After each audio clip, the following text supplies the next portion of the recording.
எல்லாருக்கும் வணக்கம். இப்பெல்லாம் கன்சல்டேஷனுக்கு வரப்பவே பேரண்ட்ஸ் கேட்குற ஃபர்ஸ்ட் கொஸ்டின், என் குழந்தைக்கு ஆட்டிசம் இருக்கா, இவனை பார்த்து நீங்கள் சொல்லுங்கள், ஆட்டிசம் குழந்தை இந்த மாதிரி தான் இருப்பாங்களா அப்படின்ற மாதிரியான ஆட்டிசம் பற்றி நிறைய பயம் கலந்து நிறைய டவுட்ஸ், நிறைய குவைரிஸ், இந்த மாதிரியான பதட்டம் நிறைய பேரண்ட்ஸ் கிட்ட இருக்கிறத நான் பார்க்குறேன். சோஷியல் மீடியாவில் நிறைய தப்பான ஆட்டிசம் ரிலேட்டட் இன்ஃபர்மேஷன், ரொம்ப பயமுறுத்துற மாதிரியான இன்ஃபர்மேஷன் நிறைய இருக்கிறதும் இதுக்கு ஒரு காரணம். இந்த வீடியோவில் நம்ம எதை பற்றி பார்க்க போகிறோம்னா, ஆட்டிஸ்டிக் ட்ரெய்ட்ஸ்னா என்ன, ஆட்டிசம்க்கும் ஸ்பீச் டிலே அப்படின்னு சொல்லப்படுற டெவலப்மெண்டல் லாங்குவேஜ் டிஸார்டருக்கும் என்ன வித்தியாசம், இதை தான் நம்ம கிளியராக இந்த வீடியோவில் பார்க்க போகிறோம். ஏன்னா நிறைய தடவை TLD, that is speech delay இருக்கிற குழந்தையும் ஆட்டிஸ்டிக்காக பேரண்ட்ஸே கன்ஃபியூஸ் பண்ணிக்கிறாங்க. அப்படி இல்லைன்னா ஆட்டிஸ்டிக் சைல்டாகவே இருந்தாலும் ஒரு டினையல், இல்லை என் குழந்தைக்கு ஆட்டிசம் இல்லை அப்படின்ற மாதிரியான ஒரு டினையல்லையே நிறைய பேரண்ட்ஸ் இருக்காங்க. ஸ்பீச் டிலேவாக இருந்தாலும் சரி, ஆட்டிசமாக இருந்தாலும் சரி, கரெக்டான டைமில் ஐடென்டிஃபை பண்ணி இன்டர்வென்ஷன் ஆரம்பிக்கிறது ரொம்ப ரொம்ப அவசியம். ஸோ ஒரு பாகுபாடு தெரிஞ்சுட்டா, ஆட்டிசம்னா என்ன, ஸ்பீச் டிலேனா என்னன்னு கிளியராக புரிஞ்சுட்டா நம்மளுக்கு அடுத்தடுத்து ப்ரொசீட் பண்ணுறதுக்கு ரொம்ப ஹெல்ப்ஃபுல்லாக இருக்கும் அப்படின்றதுக்காக தான் இந்த informative video.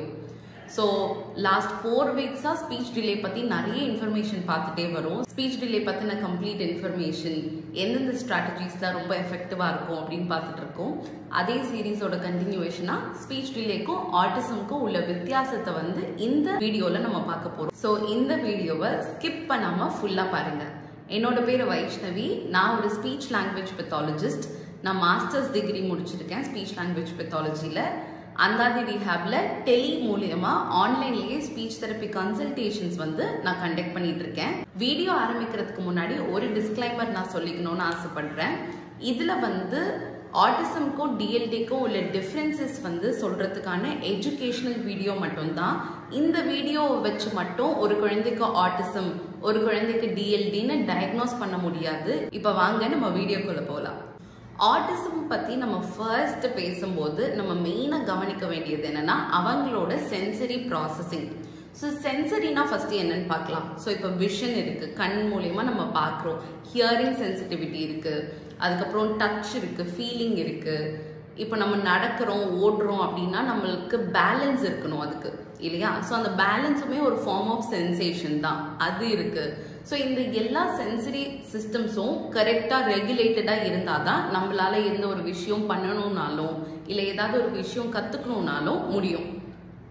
Autistic children and அடல்ட்ஸ்க்கு மோஸ்ட்லி இந்த சென்சரி சிஸ்டம்ஸ் அலைண்டா இருக்காது. ஸோ சில பேருக்கு ஹைப்பர் சென்சிட்டிவிட்டி இருக்கும், சில பேருக்கு ஹைப்போ சென்சிட்டிவிட்டி இருக்கும். ஸோ இந்த sensory differences many autistic children and அடல்ட்ஸ்க்கு இருக்கு. ஸோ இது ஒன் ஆஃப் த மெயின் விஷயம். இதை பேஸ் பண்ணி தான் நிறைய டிஃப்ரென்சஸ் நான் சொல்ல போறேன்.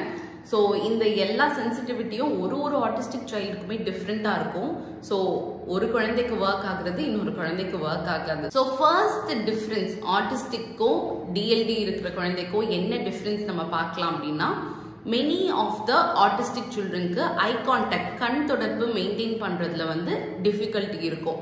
ஸோ அவங்க இப்போ நம்ம பேசுகிறோம் அப்படின்னா நம்ம கண்ணை பார்த்து பேசுறது, ஒரு கண்ணை பார்த்து கவனிக்கிறதுல அவங்களுக்கு டிஃபிகல்ட்டி இருக்கும்.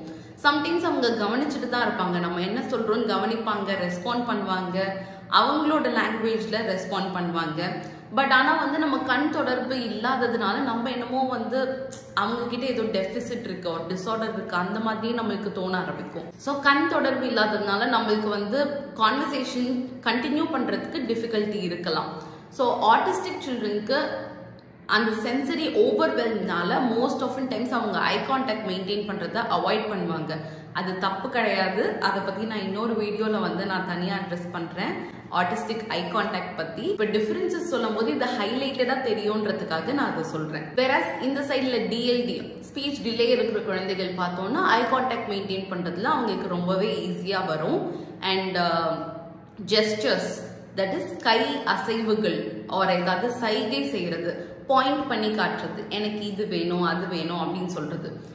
Many times TLD, that is speech and language delay இருக்கிற குழந்தைகளுக்கு ஜெஸ்டர்ஸ்லாம் கூட அவங்க பண்ணுவாங்க. வார்த்தையால பேசுறதுல தான் அவங்களுக்கு டிஃபிகல்ட்டி இருக்கும். ஸ்பீச் டிலே மட்டும் இருக்கிற குழந்தைகள் ஐ கான்டாக்ட் மெயின்டைன் பண்றது, சைகையால கம்யூனிகேட் பண்றது இதெல்லாமே கொஞ்சம் பண்ணுவாங்க நிறைய இடத்துல. பட் ஆர்டிஸ்டிக் சில்ட்ரன் பார்த்தோம்னா கண் தொடர்பும் சரி, ஜெஸ்டரலா தட் இஸ் ஏதாவது ஒரு நான் வெர்பல் ஆக்ஷன் பண்றதும் சரி, அவங்களுக்கு அதுல கொஞ்சம் டிஃபிகல்ட்டி இருக்கும்.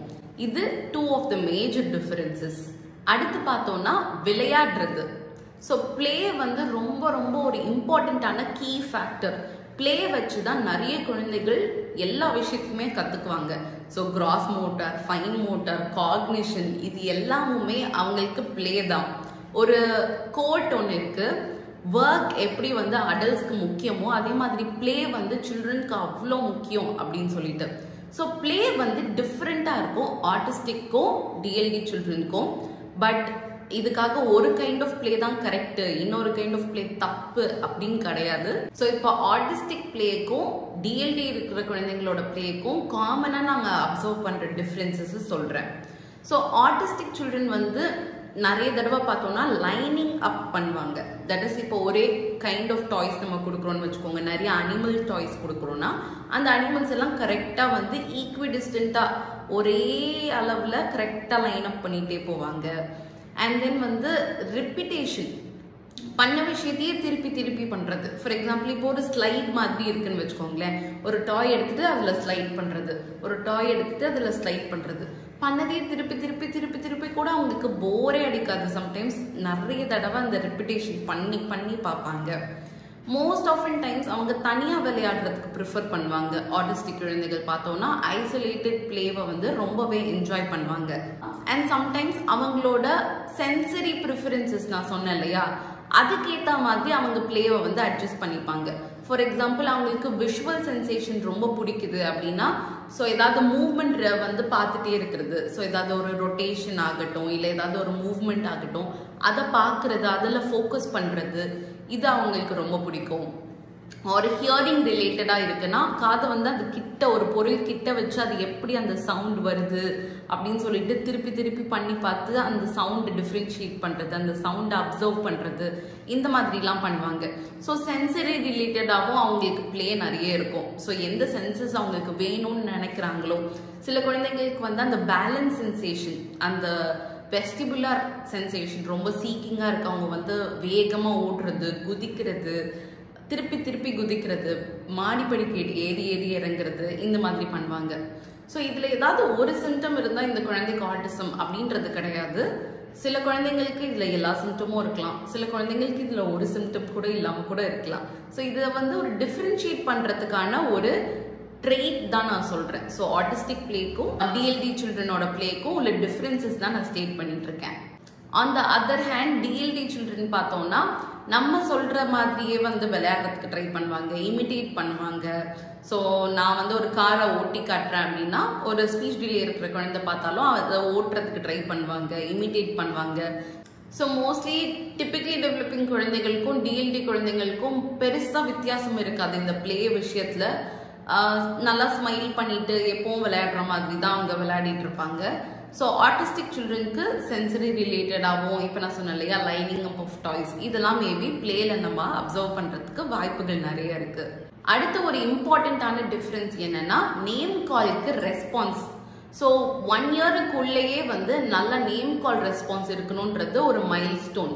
ஸோ பேர் கூப்பிட்டா திரும்பி பார்க்கணும், யார் அந்த பேர் அவங்களோட பேர் சொல்லி கூப்பிட்டாலும் அந்த டைரெக்ஷனுக்கு திரும்பணும். Autistic children most often times வந்து நேம் கால்க்கு ரெஸ்பான்ஸ் இருக்காது. ஆர்டிஸ்டிக் சில்ட்ரனை வந்து எவாலுவேஷன் கூப்பிட்டு வரும்போதே அவங்க பேரண்ட்ஸ் சொல்கிற ஃபர்ஸ்ட் கம்ப்ளைண்ட் மோஸ்ட்லி இதுவாக தான் இருக்கும். பேர் சொன்னால் கூட திரும்ப மாட்டேங்கிறான், 4 வயசு ஆகுது, 3 வயசு ஆகுது அப்படின்ற மாதிரி சொல்லுவாங்க. ஸோ இது வந்து ஒரு இம்பார்ட்டண்ட்டாக டிஃப்ரென்ஷியேட் பண்ணுறதுக்கு நம்மளுக்கு யூஸ்ஃபுல்லாக இருக்கக்கூடிய ஒரு ட்ரெய்ட்னு சொல்லலாம். அடுத்து காமனாக நம்ம பார்க்கக்கூடிய டிஃப்ரென்சஸ் என்னன்னா ஸ்டிம்மிங். ஸ்டிம்மிங் அப்படிங்கிறது என்னன்னா ஒரு செல்ஃப் ஸ்டிமுலேட்டரி ஒரு சூதிங்கான பிஹேவியர். இது ஆர்டிஸ்டிக் சில்ட்ரன் அண்ட் அடல்ட்ஸ் கிட்ட ரொம்ப காமனாக அப்சர்வ் பண்ணலாம். ஸோ ஸ்டிம்மிங் வந்து ஒரு குழந்தைக்கும் அகெயின் டிஃபர் ஆகும். ஸ்டிம் பண்ணுறதுக்குன்னு தனியாக டாய்ஸ் கூட இருக்கு. ஸோ ஸ்டிம்மிங் வந்து ஒரு நல்ல ஒரு ஹெல்தி ஹேபிட், அவங்களே ரெகுலேட் பண்ணிக்கிறதுக்கு. Most often times typically developing and DLD children வந்து ஸ்டிம் பண்ண மாட்டாங்க. ஸோ ஸ்டிம்மிங் எப்படி இருக்கலாம்னா ஹேண்ட் ஃபிளாப்பிங் மாதிரி இருக்கலாம், ஒரு ஏதாவது ஒரு பர்டிகுலர் ஆப்ஜெக்டை வந்து ட்ராப் பண்றது, ரொட்டேட் பண்றது, ஸ்விங் பண்றது. ஸோ இந்த மாதிரி ஏதாவது ஒரு ஆக்ஷன் வந்து ரிப்பீட்டடா பண்ணிட்டே இருப்பாங்க. ஸோ இந்த ஃபிட்ஜெட் ஸ்பின்னர்னு சொல்லுவாங்க இல்லையா, ஃபிட்ஜெட் ஸ்பின்னர் ஸ்பின் பண்றது. அதுக்கப்புறம் அந்த ஒரு பாப்அப் இது மாதிரி இருக்கும், அந்த பாப்அப் வந்து ஃபுல்லா கிளிக் பண்றது, திருப்பி அதை வந்து ஓப்பன் அப் பண்றது. ஸோ இந்த மாதிரி நிறைய கைண்ட்ஸ் ஆஃப் ஸ்டிம்மிங் இருக்கு. வாய்ஸ் ரிலேட்டடா கூட ஸ்டிம்மிங் இருக்கலாம். ஃபார் எக்ஸாம்பிள் ஏதாவது ஒரு பர்டிகுலர் சாங், ஒரு பர்டிகுலர் வாய்ஸ் அவங்க திருப்பி திருப்பி திருப்பி பாடலாம். ஸோ ஒரு பர்டிகுலர் ஆக்டிவிட்டியை அவங்க மறுபடியும் செய்யும் போது அது ஸ்டிம்மிங் அப்படின்னு சொல்றோம். ஸோ ஸ்டிம்மிங் வந்து most often times autistic individuals கிட்ட நம்ம அப்சர்வ் பண்ணலாம். அடுத்து நம்ம ஃபைனலா பார்க்க போற ஒரு டிஃபரன்ஸ் என்னன்னா எக்கோலாலியா. ஸோ எக்கோலாலியா அப்படின்னு சொல்லப்படுறது என்னன்னா, ஏதாவது ஒரு சென்டென்ஸ் இருக்குன்னா அதை அப்படியே திருப்பி எக்கோ பண்ணக்கூடிய ஒரு தன்மை. உன்னோட பேர் என்ன, உன் பேர் என்ன, நீ நேற்று எங்க போன, நீ நேற்று எங்க போன. ஸோ அந்த மாதிரி என்ன வார்த்தைகள் அவங்க கேட்டாங்களோ அதையோட அச்சு பிசுறாம அப்படியே எக்கோ மாதிரி திருப்பி அதையே பேசுவாங்க. இந்த எக்கோலாலியா அப்படின்ற காம்பனன்ட் வந்து நிறைய சொல்ல போனா 90% ஆஃப் த ஆட்டிஸ்டிக்ஸ்க்கு வந்து காமனா அப்சர்வ் பண்ணக்கூடிய ஒரு விஷயம். ஸோ எக்கோலாலியா இருக்கு அப்படின்னா அவங்க கெஸ்டால் லாங்குவேஜ் ப்ராசஸஸா இருக்கிறதுக்கான வாய்ப்புகள் நிறைய இருக்கு. ஸோ ஜிஎல்பி தெரிஞ்ச ஒரு ஸ்பீச் தெரபிஸ்டால அவங்களுக்கு நல்லா ஹெல்ப் பண்ண முடியும். அந்தாதி ரிஹாப்ல நிறைய ஜிஎல்பி தெரிஞ்ச ஸ்பீச் தெரபிஸ்ட் இருக்கும் அப்படின்னு சொல்றதுல எனக்கு ரொம்ப பெருமை இருக்கு. ஸோ உங்களோட குழந்தை வந்து எக்கோலாலியா எக்ஸிபிட் பண்றாங்கன்னா மறக்காம வந்து எங்களை காண்டாக்ட் பண்ணுங்க, நாங்கள் கண்டிப்பா கைடன்ஸ் கொடுப்போம். ஸோ எக்கோலாலியான்றது இப்போ நான் ஏதாவது ஒன்று சொல்றேன் அதை அப்படியே திருப்பி எக்கோ பண்றதா கூட இருக்கலாம். எங்கேயோ எப்பயோ கேட்டதை கூட ரொம்ப நாளைக்கு அப்புறம் திருப்பி சொல்றதாவும் இருக்கலாம். ஸோ இது ரெண்டுமே எக்கோலாலியா தான். டிலேட் எக்கோலாலியா, இமீடியட் எக்கோலாலியான்னு சொல்லுவோம். அண்ட் இந்த எக்கோலாலியா இருக்கவங்கள கெஸ்டால்ட் லாங்குவேஜ் ப்ராசஸர்ஸ் அப்படின்னும் சொல்றோம். So 90% of the autistic individuals வந்து ஜிஎல்பிஸா இருக்காங்க அப்படின்னு ரீசர்ச் சொல்லுது. ஸோ இது வந்து ஒரு இம்பார்ட்டண்ட்டான ஒரு டிஃபரன்சியேஷனா நம்ம பார்க்கலாம்.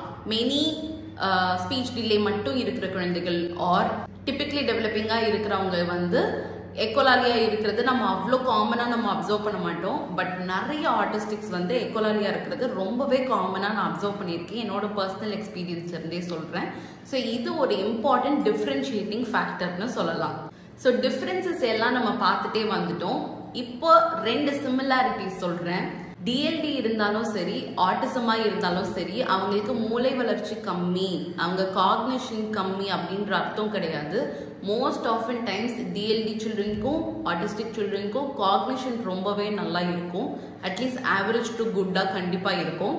ஸோ மென்டல் ரிட்டார்டேஷன், காக்னிஷன் இதெல்லாம் டோட்டலி வேற சப்ஜெக்ட். ஆட்டிசம் அண்ட் டிஎல்டிக்கு மோஸ்ட்லி வந்து காக்னிஷன் வந்து நல்லா தான் இருக்கும். சரிங்களா? இந்த ஒரு இன்ஃபர்மேஷனை நான் கண்டிப்பாக இங்கே பதிவு பண்ணணும்னு நினச்சேன். ரெண்டாவது ஒரு காமன் சிமிலாரிட்டி என்னன்னா, 2 பேருக்குமே கம்யூனிகேஷன், தட் இஸ் வார்த்தைகளால் பேசுறதுல வந்து டிஃபிகல்ட்டி இருக்கும். ஸோ இது வந்து ஒரு காமன் ட்ரெய்ட். அதனால தான் அவங்க மோஸ்ட்லி ஸ்பீச் தெரபிஸ்டையே கன்சல்ட் பண்ணுவாங்க ஃபர்ஸ்ட். ஸோ டிஎல்டி இருக்கிறவங்களுக்கும் பேச்சு அண்ட் மொழி வளர்ச்சி, புரிஞ்சுக்கிற தன்மை இதில் தான் அவங்களுக்கு டிஃபிகல்ட்டி இருக்கும். And autism on the other hand எடுத்தோம்னா சோஷியலைஸ் பண்ணுறதுல டிஃப்ரென்சஸ் இருக்கும், கம்யூனிகேட் பண்ணுற விதத்துலையுமே டிஃப்ரென்சஸ் இருக்கும். ஸோ இது வந்து ஒரு காமன் ட்ரெய்ட்டாக வந்து நம்ம பார்க்கலாம். இது வரைக்கும் பார்த்த எல்லா இன்ஃபர்மேஷனும் உங்களுக்கு ரொம்ப யூஸ்ஃபுல்லாக இருந்தது அப்படின்னு நான் நம்புகிறேன். உங்களுக்கு இது யூஸ்ஃபுல்லாக இருந்ததுன்னா ஒரு லைக் பண்ணுங்க, உங்களோட தாட்ஸ் அண்ட் உங்களோட குவைரிஸை மறக்காம கமெண்ட் பண்ணுங்க. நான் எல்லா கமெண்ட்டையும் படிப்பேன், எல்லா கமெண்ட்க்கும் கண்டிப்பாக பதிலும் சொல்லுவேன். யாருக்கு இது யூஸ்ஃபுல்லாக இருக்கும் அப்படின்னு நீங்கள் நினைக்கிறீங்களோ அவங்களுக்கு கட்டாயமாக ஷேர் பண்ணுங்க. ஸ்பீச் தெரப்பி, ஆட்டிசம் இதை பற்றிலாம் உங்களுக்கு இன்னும் இன்ஃபர்மேஷன் வேணும்னா கண்டிப்பாக அந்தாதி ரிஹாப் சேனலுக்கு சப்ஸ்கிரைப் பண்ணி பெல் ஐக்கானையும் கிளிக் பண்ணிடுங்க. நான் அடுத்து போஸ்ட் பண்ண போகிற வீடியோஸோட நோட்டிஃபிகேஷன் உங்களுக்கு அப்போ தான் வரும். இந்த வீடியோக்கு நீங்கள் கொடுக்குற லைக், கமெண்ட், ஷேர்ஸ் எல்லாமே வந்து எனக்கு இந்த சேனலில் இன்னும் நிறைய பண்ணணும், இன்னும் நிறைய இன்ஃபர்மேஷன் அப்டேட் பண்ணணுன்ற மோட்டிவேஷன் கொடுக்கும். ஸோ மறக்காமல் லைக் அண்ட் கமெண்ட் பண்ணுங்கள். உங்களில் நிறைய பேருக்கு ஆல்ரெடி ஸ்பீச் தெரப்பி தேவைப்படலாம். Speech therapy related appointments fix பண்ணுறது எப்படின்னு உங்களுக்கு குழப்பமாக இருக்கலாம். அவங்க வந்து கமெண்ட் செக்ஷனை பாருங்கள், நான் ஒரு லிங்க் கொடுத்துருப்பேன். அந்த லிங்க் கிளிக் பண்ணி நீங்கள் அப்பாயின்மெண்ட்ஸ் ஃபிக்ஸ் பண்ணிக்கலாம். அந்தாதி ரிஹாப் டீமில் ஆக்குபேஷனல் தெரபிஸ்ட் இருக்காங்க, ஸ்பீச் தெரபிஸ்ட் நிறைய இருக்காங்க. அண்ட் ஸ்பெஷல் எஜுகேட்டர் கூட இருக்காங்க. இதுல எந்த சர்வீஸ் வேணும்னாலும் உங்க வீட்ல இருந்தே நீங்க அவைல் பண்ணிக்கலாம் ஆன்லைன் மூலமா. மறுபடியும் இன்னொரு இன்ஃபர்மேட்டிவான வீடியோல நான் உங்களை சந்திக்கிறேன். அது வரைக்கும் டேக் கேர். நன்றி.